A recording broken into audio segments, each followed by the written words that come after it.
நம்ம Ashwin sweets and snacks export பண்றதுக்கு 7373041434 மற்றும் www.ashwinsweets.com கான்டாக்ட் பண்ணுங்க.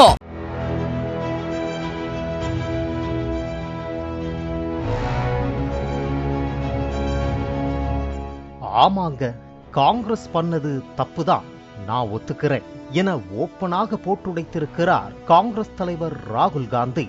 முதல்வன் படபாணியில் நாக்கில் கொக்கி போட்டு கேள்வி எழுப்புவது போல் அமெரிக்காவில் ஒரு மாணவன் கேள்வி கேட்டதற்கு ராகுல் என்ன சொன்னார், அங்கும் சென்று அசிங்கப்பட்டார் என பாஜகவின் தேசிய ஐடி துறை பொறுப்பாளர் அமித் மால்வியா கூறியது ஏன்? இந்த செய்தியில் பார்க்கலாம். அமெரிக்காவின் ரோட் ஐலாண்டில் பிரவுன் யூனிவர்சிட்டியில் Watson institute for international public affairs கடந்த மாதம் ஒரு நிகழ்ச்சியை நடத்தியது. அதில் ராகுல் காந்தி பங்கேற்ற மாணவர்களுடனான கலந்துரையாடலும் இடம்பெற்றது. பாஜக சீக்கியர்கள் கடா அணியவோ தலைப்பாகை அணியவோ குருத்வாராக்களுக்கு சுதந்திரமாக செல்லவோ கூட அனுமதிக்காது என்று ராகுல் காந்தி குற்றம் சாட்டியதை சுட்டிக்காட்டிதான் அந்த கேள்வியை எழுப்பினார் ஒரு மாணவர். அதில் நாங்கள் வெறும் கடா அணியவும் தலைப்பாகை அணியவும் மட்டும் விரும்பவில்லை, கருத்து சுதந்திரத்தை தான் எதிர்பார்க்கிறோம், அதுதான் எங்களுக்கு காங்கிரஸ் ஆட்சியிலும் கிடைக்கவில்லையே என ஒரே போடாக போட்டுடைத்தார் அந்த மாணவர். அப்போது ராகுல் காந்தியின் முகத்தில் ஈ ஆடவில்லை. தொடர்ந்து கொக்கி கேள்விகளை அந்த மாணவன் கேட்டுக்கொண்டே இருந்தார்.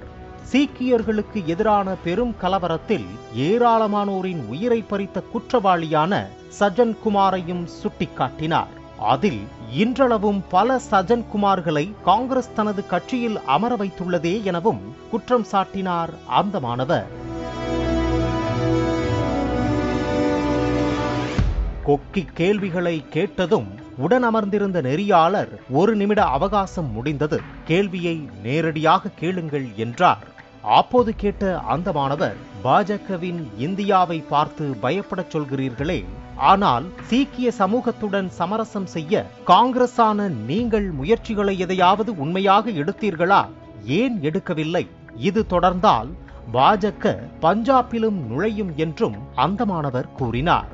இதற்கு பதிலளித்த ராகுல் காந்தி, மக்கள் தங்கள் மதத்தை வெளிப்படுத்துவதற்கு கூட சங்கடமாக இருக்கும் ஒரு இந்தியாவை நாம் விரும்புகிறோமா என கேட்டார்.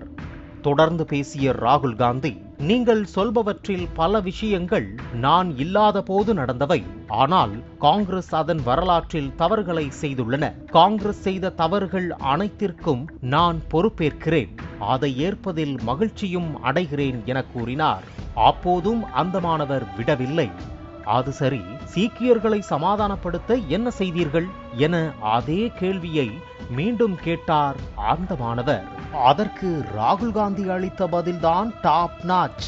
நான் தான் அமிர்தசரஸ் கோவிலுக்கு சென்று அங்கு சீக்கியர்களை சந்திக்கிறேனே, அவர்களோடு அன்பாக பழகுகிறேனே என்றார். சீக்கியர்களுக்கும் காங்கிரசுக்குமான மோதல் பற்றிய பின்னணியை மறந்தவர்களுக்கு ஒரு சிறு நினைவூட்டல். இந்துக்கள் முஸ்லிம்களோடு பெரும்பாலும் சீக்கியர்களை கொண்ட பகுதியை பிரிட்டிஷ் ராஜ்யத்துக்கு முன் ராஜா ரஞ்சித் சிங் ஆண்டு வந்தார். பிரிட்டிஷ் ராஜ்யத்துக்கு பின் ஒரு கட்டத்தில் இந்தியா பாகிஸ்தான் பிரித்து எல்லைக்கோடு போடப்பட்ட போது சீக்கியர்கள் புனிதமாக மதிக்கும் முக்கிய வழிபாட்டு தலங்கள் பாகிஸ்தான் பகுதியில் உள்ள பஞ்சாபில் சென்று விழுந்தது. தங்களுக்கு தனி நாடு என்ற கோரிக்கையை வலியுறுத்தி சீக்கியர்களின் கிளர்ச்சி வெடித்தது. காலிஸ்தான் கோரிக்கை உருவானது.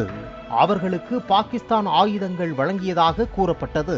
பாகிஸ்தான் வழங்கிய ஆயுதங்கள் அமிர்தசரஸ் பொற்கோவிலில் பதுக்கப்பட்டு அங்கு முக்கிய ஆலோசனை கூட்டங்களும் நடந்ததாக உளவு கசிந்தது. தனிநாடு கோரிய சீக்கிய கிளர்ச்சியாளர்களை அடக்க ஆபரேஷன் ப்ளூ ஸ்டார் என்ற பெயரில் அனுமதித்தார் இந்திரா காந்தி.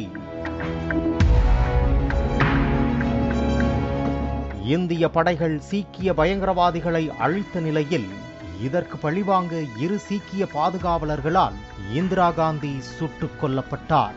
அவரது மறைவை அடுத்து சீக்கியர்களுக்கு எதிரான கலவரம் வெடித்தது. சுமார் 8000 முதல் 17000 பேர் கொல்லப்பட்டதாக கூறப்படும் நிலையில் காங்கிரஸைச் சேர்ந்த சஜன் குமார் குற்றவாளி என தீர்ப்பளிக்கப்பட்டார். இது இந்திய அரசியல் வரலாற்றையே புரட்டி போட்ட மிக பெரும் சம்பவம்.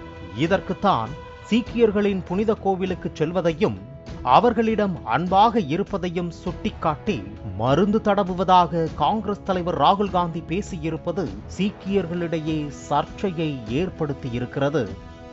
நம்ம Ashwin sweets and snacks export பண்றதுக்கு 7373041434 மற்றும் www.ashwinsweets.com கான்டாக்ட் பண்ணுங்க.